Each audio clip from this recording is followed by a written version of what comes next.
Welcome everyone to this very special Facebook Live program celebrating Adoption Month 2016. We're looking at ways that we can make people more aware of the children who are in foster care waiting for permanent loving homes. We've got a wonderful group of guests here, and we're glad that you're out there. We want you to know that you can send us a question or make a comment. Just write it down on your screen there, and we will try to answer all of those that come in.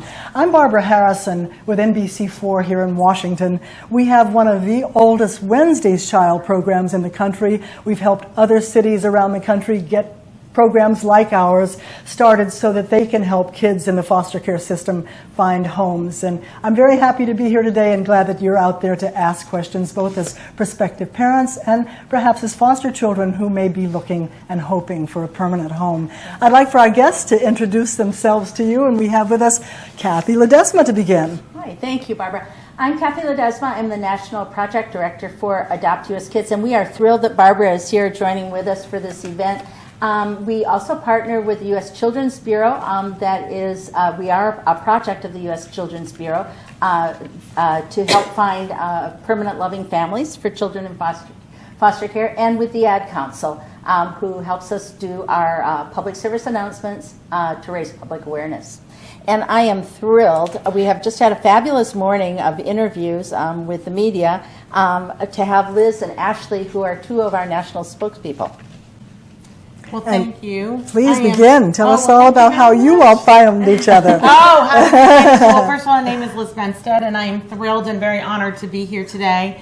And this is my beautiful and very talented and wonderful, and of course I'm gushing because she is my daughter, right? Yeah. So she's amazing. This is Ashley, and I'll let her introduce herself. Hi everyone, my name is Ashley Garcia, and I'm here to share my adoption story. Well, then why don't we start with that story? Yes. All right. And which of you will begin? I know you were waiting and you were hoping. That's right. So let's start with you then. Okay. Well, you know, I was unfortunately, when I was much younger, when I was 27, diagnosed with cancer, and I wasn't able to have children. But at the same time, I had always known that I had wanted to adopt. I know that I knew as a young age, just from my parents, you know, had taught me about learning to give back to other people, and I just saw things on television about children that needed to be adopted. They were already here in this country. It wasn't like, you know, you had to go across the ocean to find a baby. And so I have always wanted, believe it or not, people would say I'm nuts because they would be like, what do you do for a job? And I'd say, well, I'm a middle school teacher. I've taught middle school for 20 years, and most of them would say, oh, I'm so sorry. And I'd say, no, that's the age group I love. So I decided that when I was going to adopt, and I decided I was going to adopt from foster care, that it would be an older child. And so I started the process, and at first I was looking at someone that was going to be maybe a 12 or a 13-year-old, and it ended up being that I chose a 15-year-old at the time. And the social worker, my social worker, and then Ashley's social worker had said to me, you know, we were looking at a different child at the time, and she said, it's not that I don't think that you're a good match for this person, but, you know, I think I have another child. But she kind of cringed, and she said, you would hit the nail on the head with this child. You guys would be two peas in a pod. But then again, she stopped and she cringed and she goes, oh, but she's 15. And I was like, okay. All right. We need more people like you. You know, like, all right, no big deal. And so, and that's how we met. We decided to meet, made the agreement that we were going to see each other, and that's how it all happened. Well, Ashley, let's ask you. You went into foster care at 12 years old. Yes. Did you think you wanted to have an adoptive home? At first, no, because at first the first process in getting in the system is that they try to finalize your court, if you want to be in court or be back with your family. So at first I didn't want to be adopted, but after dealing with a lot of issues in foster care, I knew that I needed to find a new family. And I did feel that I didn't have, I had hope, but I felt that no one wanted to adopt an older child, so it was a little bit of struggle for 3 years of waiting. So what happens when you lose that hope, and how soon does that set in when you've been in the foster care system? Well, definitely, first thing, I dealt with a lot of low self-esteem. I felt like I was nothing to anybody. I would be looked down upon grown-ups in school or feel out of place. I didn't even have that many friends. And once I got adopted, everything opened my eyes and changed my life. Did most of your friends know that you were in foster care in school? I chose upon myself not to share that because every time I would say that, people would walk away or just, ignore me, wouldn't even want to be my friends because they think that I was in trouble with the law or, I was just not a good person to be around with. So then when you actually moved into the did you move into a foster home, into a group home? Foster home. I see. And did you think perhaps that might be the home where you'd stay? I thought that would be the forever home I would stay, yes. Were you disappointed when it wasn't? Yes, I was, because then I got transferred to a second foster home, and that happens constantly. A lot of kids actually get transferred at least 7 times, maybe 12, in the whole entire process of foster care. I'm sorry. No, I can It's tell just that you hard. want It's just to. hard. I know it has to be hard. People I agree. don't realize how many of these children, in this country are in foster homes and want just a loving home for somebody.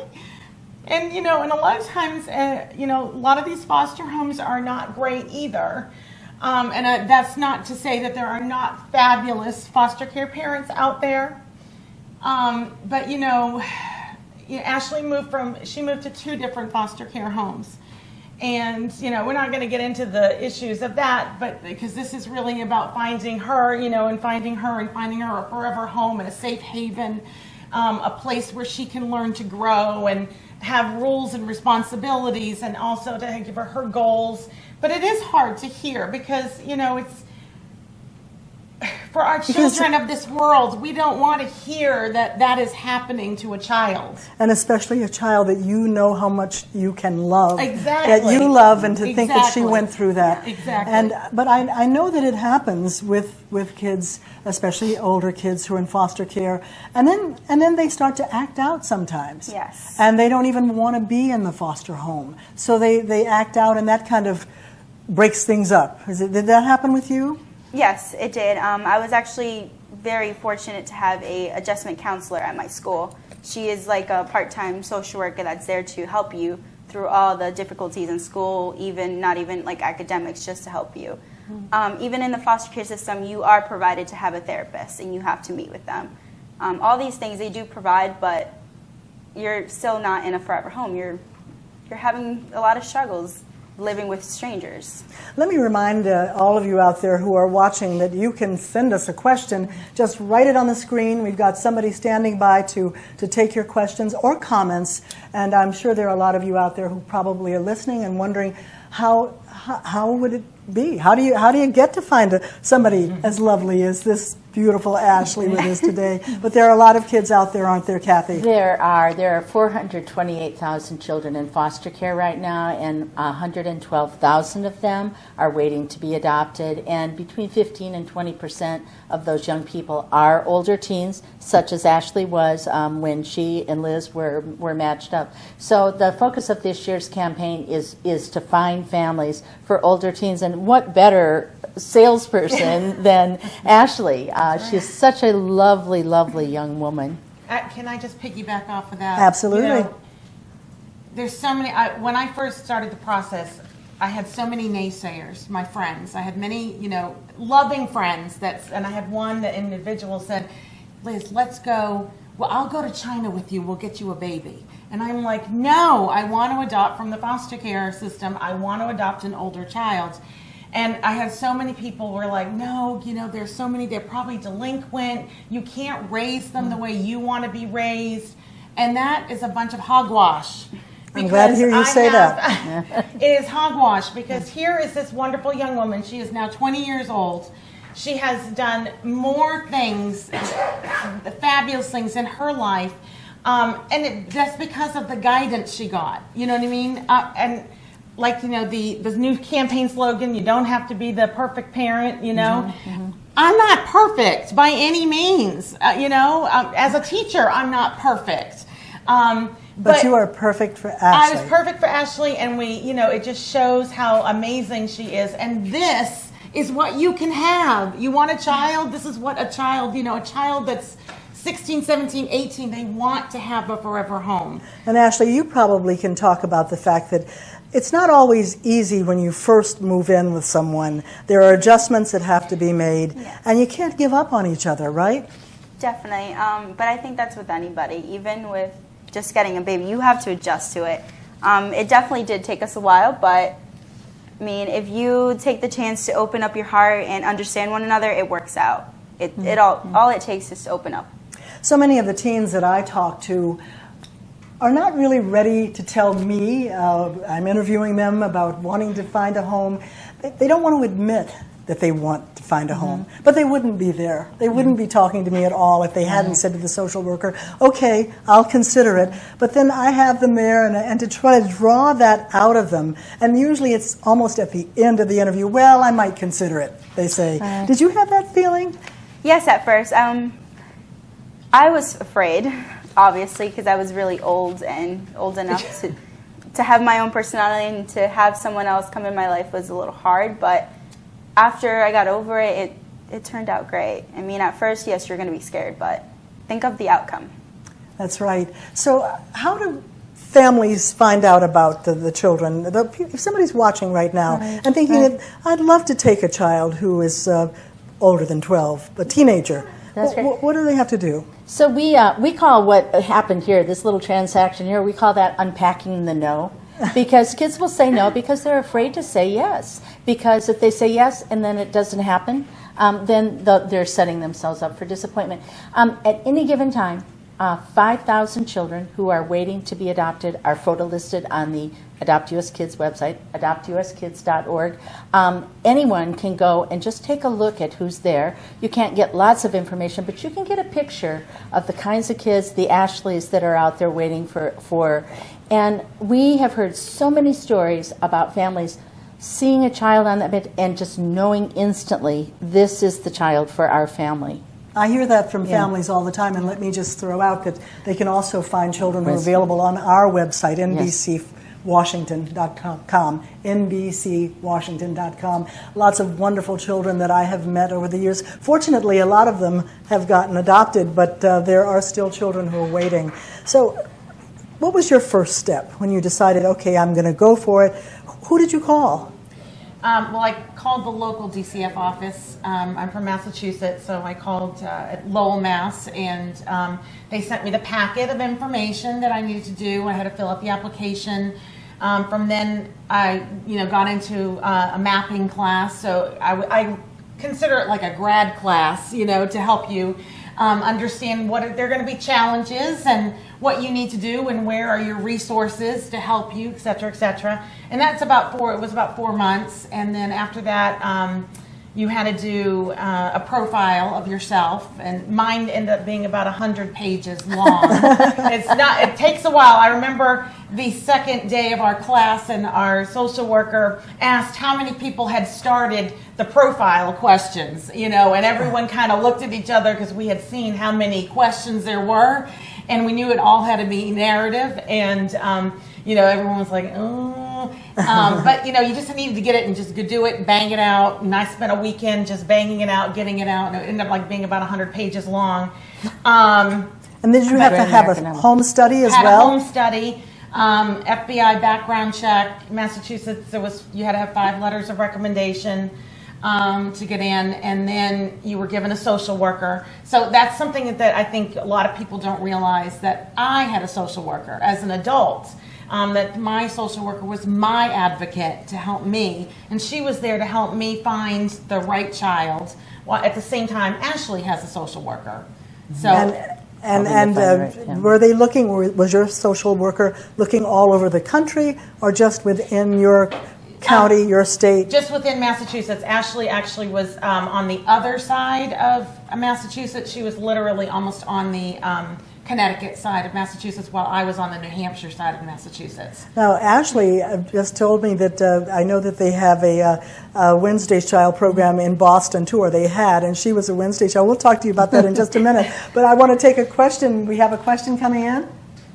We do. Someone's asking about if it's possible to be too old to adopt, what age limits must be. Oh, you mean if the child is too old, or if the adopting parent? Okay, let's find out. Okay, so Kathy? no, there are no strict upper age limits, but what you have to be able to demonstrate is that you either will be available to a child that you adopt to see them into adulthood, and that you have a standby plan. So I've been involved in many adoptions where, for example, a grandmother and an aunt adopt a child. The aunt's the standby, but grandma's the parent. But when grandma passes, she has automatically that second parent. So there, for the most part, there are no upper age limits. It's the ability to care. Well, I've had a lot of people ask me that as well, and I've said, listen, please come out and tell us you'd like to adopt. Having a grandparent, whether it's someone who's actually related to you or not, is a wonderful thing. It is a and wonderful those thing. people generally have had experience raising children, some of the older people that have asked me anyway. Right. So, any more questions coming in? Please do send your questions in to us via the Facebook page, and we will try to get to them right away. Barbara, you brought up something earlier that I just want to address. I think it is so wonderful that we're sitting in this room together, because adoption is one of the places that it is not a competition. You do Wednesday's Child, there's AdoptUSKids, there are wonderful agencies out there, and we all want the same thing. We want permanency for kids, we want wellness, we want stability and safety, and it's so wonderful to see these forces come together and work for such good. Absolutely. In fact, I was so happy to find that the children that we have featured here show up on your pages, Right. and then they have a much wider audience Right. to look and say, hey, this is great, and we have videos. I think, do you Yes. play the videos of the We do children play the too? videos, yes. Fantastic. Yes, yeah. So back to you being on a Wednesday's Child in Boston. Was that scary for you? Yes, a little bit. It was actually on my 13th birthday I did it. I was a little segment on there for like at least 5 minutes. I was dancing with Jack Williams, and it was pretty interesting having a film camera on my face for the first time. It was the normal, just trying to get me adopted. That was the first goal for me. Did you feel, well, first I should ask you, did you have any responses right away? I did not. I think we waited until a week after and people started calling in. I see. But were you anxious about that? Yes, I was. Did you feel some rejection when you didn't have something happen immediately? Yeah, I thought immediately in my head, I thought it's because of my age. No one wanted me because I was too old. They want babies or they want, toddlers, but yeah. I know that that's a very common feeling. Yeah, it is. And it's like then people who do the program feel guilty because we don't ever want a child to feel rejected. I want to bring home every single child I ever meet. So because you see that there are just such wonderful kids out there who just want to be loved, who just want a home and somebody to grow up with. And as someone, and so the social workers say, an older kid may go off to college, but they've got to have someplace to come home to, somewhere to bring their kids home to. So that's why we are really looking very hard for families for older children who are in the foster care system.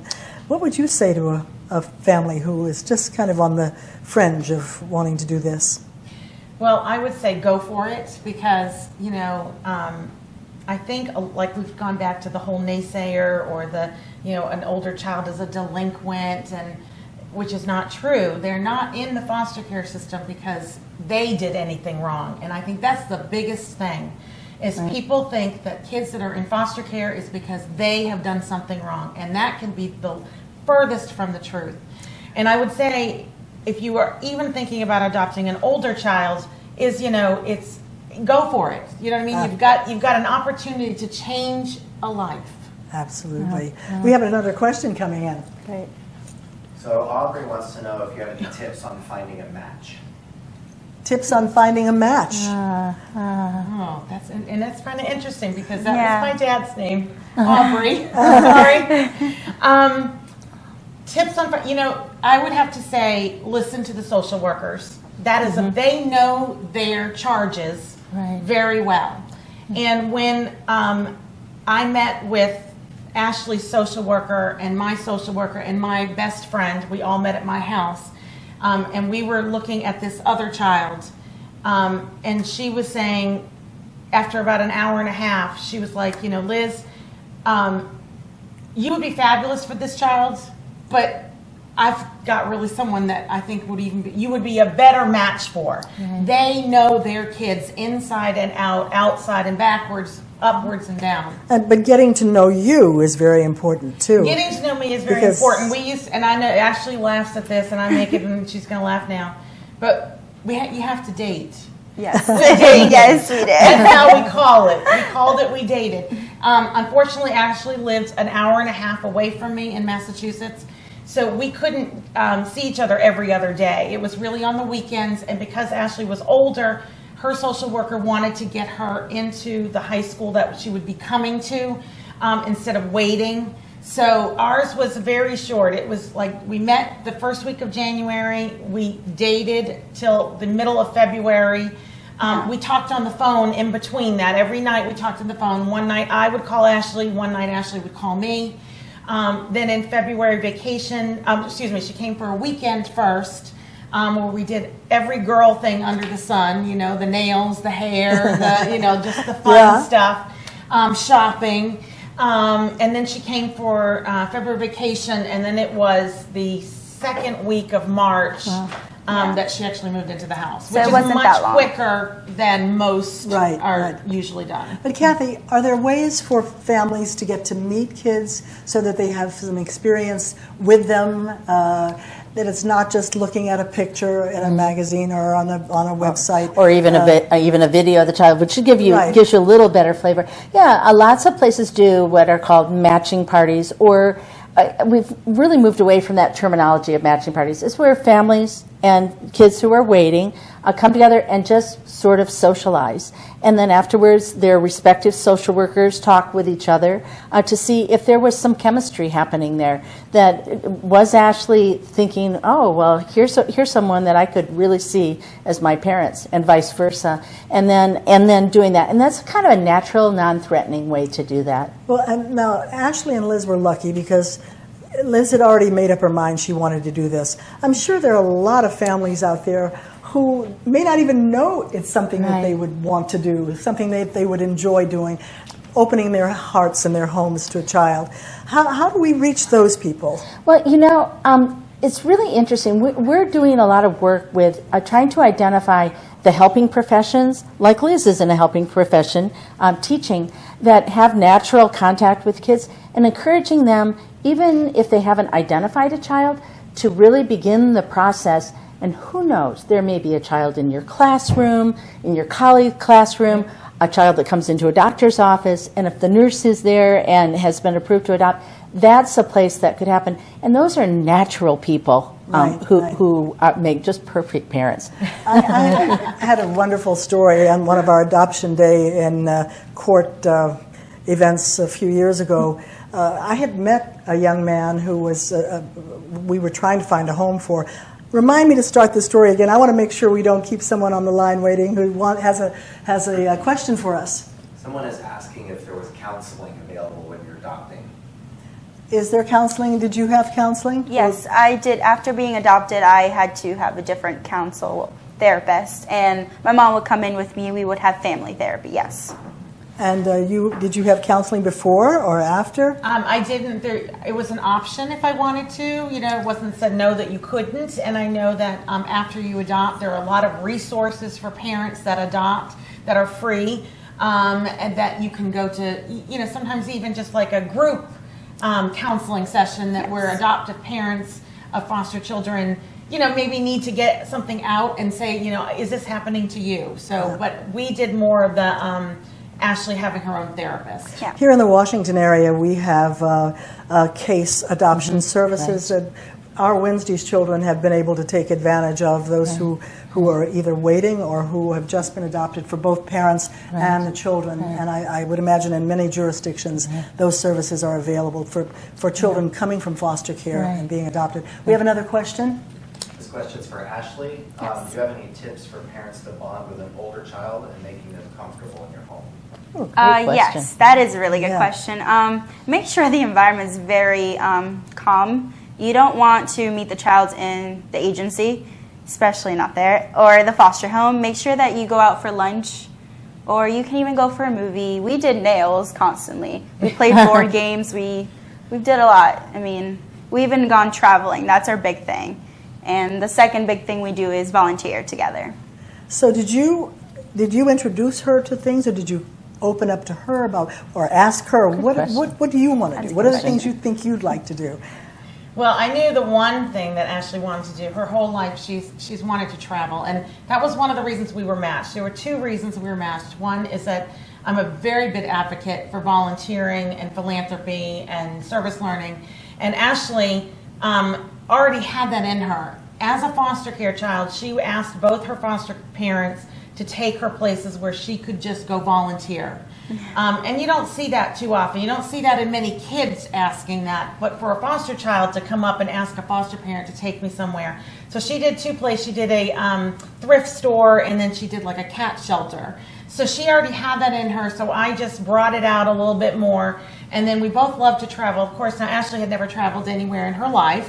And when she came to me, she had Paris t-shirts, Paris posters, Paris calendar. The one place she wanted to go was Paris. And you went? I told her when she graduated high school, that would be her high school graduation. So we went to Paris and we went to London for 2 weeks. Wow. Yeah. A dream come true. Oh, yeah. I even asked her on the plane. This is really true. But the biggest dream was having a parent that you knew you were falling in love with, and it doesn't happen overnight. Oh, no. Tell us about that. How long did it take you to really feel, I'm at home now? So after being in there, we spent, 6 months getting to know each other.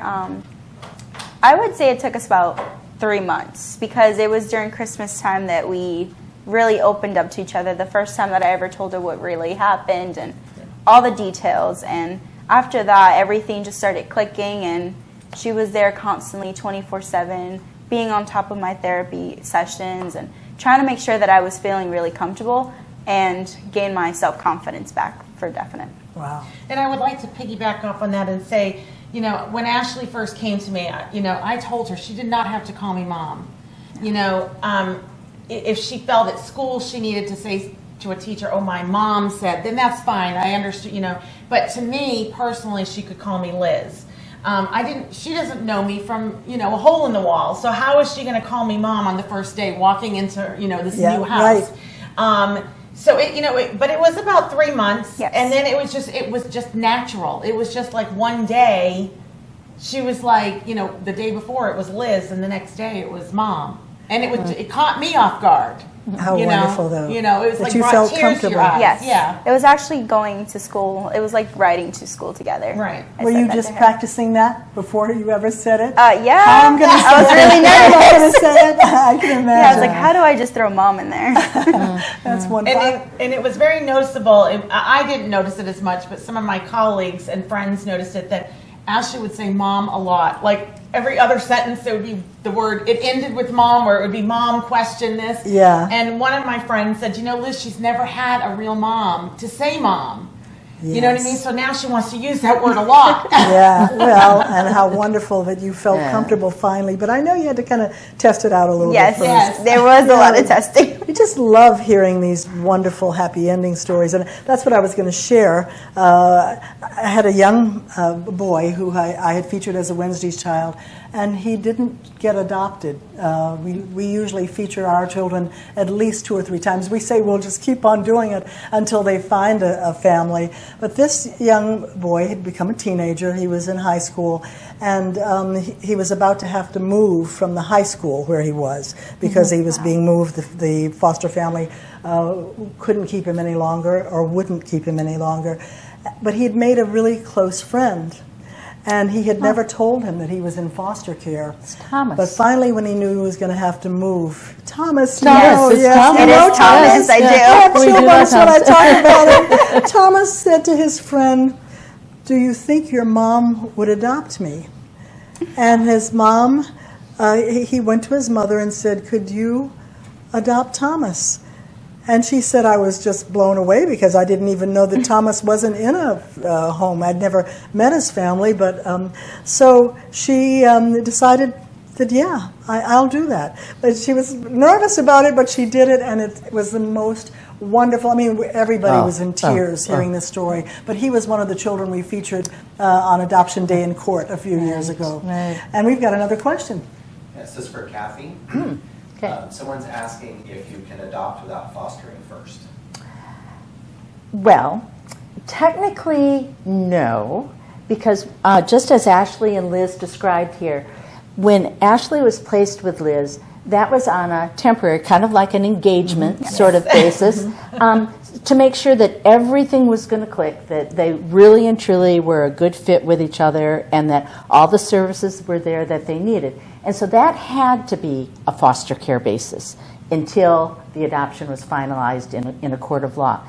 Many families come forward and they only end up fostering, but it's with the intention to adopt the child that's placed with them. So technically, no, you can't, but really if your intention is to adopt, it is really called a transitional or a foster to adopt. And Kathy, I don't know about any other state, but I know in Massachusetts it was 6 months, Right, which is really, not very long when you think about it in the broad scope of things. And we actually, Ashley's social worker asked us to wait until November. She could have been adopted in September, but she wanted Ashley to be part of the National Adoption Day celebration. So she asked if we could wait a couple of extra months, and I was fine with that because by that time Ashley was my daughter anyway. I didn't need a piece of paper to tell me That's that what she I was, said too. Well, I think a lot of families, at least in this area, and you tell me if this is true across the country, have home visits. They first meet and they'll maybe go out to lunch or spend a day together, and that happens a few times. And then if things seem to be going well with that, then they will have a home visit where they might go for a weekend and spend the night. And that usually starts to stretch out. And then they have the, as you say, then an overnight visit. They move in for a while. Right. Yeah. So that transition period is really tailored to the situation of each child, where they are in school, when they can get away, and to the circumstances of the parents as well. And taking it slowly is just really a wise thing to do, because the deeper you get in, the more potential hurt there may be if it doesn't work out. But we know that most of those good transitions, if they're done right and they're done slowly, they do work into a permanent relationship. But Ashley, do you think that some kids, though, when they go into these trial periods, are so nervous about it that they aren't themselves because they know that, they might change their minds, and so nobody really gets comfortable in that period? I know that wasn't what happened with you, but just think about the kids you know. Definitely. I've heard a couple cases that they would go into their home for a temporary time, those 6 months, and they'll act up just to test them to see if the parent really wants to be with them. Right. I mean, it's common because you have to think about it. These kids been traumatized forever, like forever how long and they're going to do that to make sure that they're going to be happy in the end. Right. That's what I hear a lot of. So I guess the trial period, though, is necessary. But if a family's committed to adopting, shouldn't the child know that that's the commitment? I'm not just bringing you here to test you out.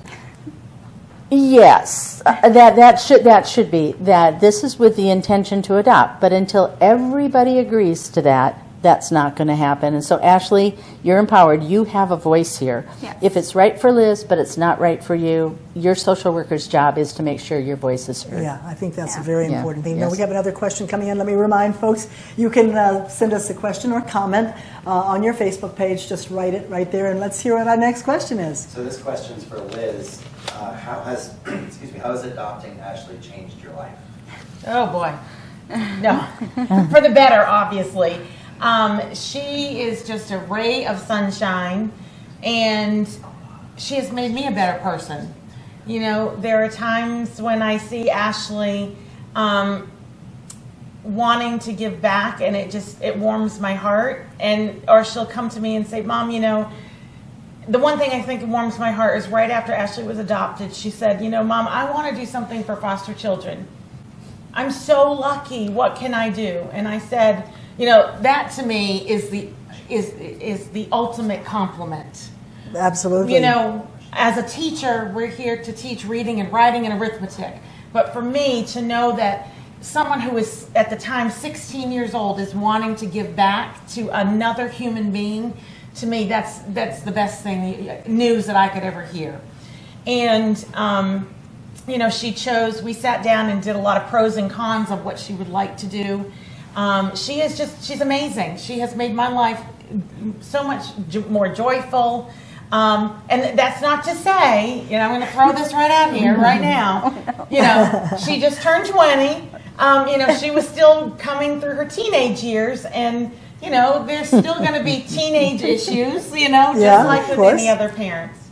And we see these kids come through with my program, and you wonder, how are they going to, who will come forward? Will someone come forward? Actually, with our program, we have a lot of families who will call, and it won't be the ones that call about, you know, choosing a child just on the basis of seeing them for 2 minutes on television, but somebody else will come and take them, or they will take a different child. So there are a lot of kids out there, as you said. You want to remind us of that, Kathy? How many children do we have across the country waiting? Waiting for adoption, 112,000 children right now, and the average age is really up around 10 years old right now. So there are some very young children, but there are a lot of older kids that need homes. And there are a lot of, often there are sibling groups too. Sibling groups, that is probably the premium value when there is a sibling group. Even if those brothers and sisters have been separated through life, when you think through this, those children have lost their parents in one way or another. Who they're going to have for their lifetime is each other. And it's really our duty and obligation to do everything we can to either keep them together or to reunite them in adoption so that they always have each other. Do you know if you had any siblings? No, I do not know that. I wouldn't be surprised if I did, to be honest. But no. Well, you're a singleton, and that's just perfect for you. Absolutely. Well, and I can't also mention, I can't leave these kids out. We see a lot of children who have all kinds of delays and developmental issues. And thankfully, there are people out there who are willing to take these children. And I have to tell you that what I've seen over the more than 30 years that I've been doing our Wednesday's Child program, that it's amazing how much they change in the time that they're with a family that they know is there for them and is not going to leave them. Do you want to talk a little bit about that? Sure. I'll tell you, back in my old casework days, I started out in the field 40 years ago, placing kids in families, and to see kids who were profoundly mentally handicapped, non-responsive, almost comatose, through the love of a family that they know is their family, become responsive. They never become what we would consider a normally functioning child, but just the love, bringing the whole person out and really helping them to be fully whoever they are able to be. It is just really amazing to me. It is amazing. I think we have another question. This is probably more for Kathy. What is involved in out-of-state adoptions? Do we need to match criteria in both states? Right. So there is an agreement among all the states, and all 50 states are signers of that. It's called the Interstate Compact on the Placement of Children. And it is an extra bit of paperwork and red tape to make sure that the needs of a child who goes across state lines, that the safety is protected, and that there is the same kind of supervision provided to that child across state lines. The reason that AdoptUSKids, why Congress created and the Clinton administration created AdoptUSKids, was to expand the possibilities of parents for children across state lines through that across-border. There are challenges to that, but it is possible, and we have many, many success stories of kids placed across state lines. Were you afraid of going to another state if you were adopted? Were you wanting to stay in your own area? They definitely did give me options. They asked me if I wanted to stay in Massachusetts or go to New York or somewhere else. But honestly, if I was going to have a family, no, because I would be happy. And were you looking specifically to adopt a child? Did you know when you got Ashley that Ashley's coming to me. She's never going to leave. This is my child. I definitely did. I would say that the first day I met her, it was. I mean, you know, obviously things change and we got to get to know each other. But the first day I got in the car after I met Ashley and drove her home, and then I got back in the car and I cried and I said, you know, this is my daughter. We need to I hear get that her from on. adoptive Claiming. families all the time. That's the person that we've been Yep. waiting for, Yep. each other. It's Yep. just beautiful.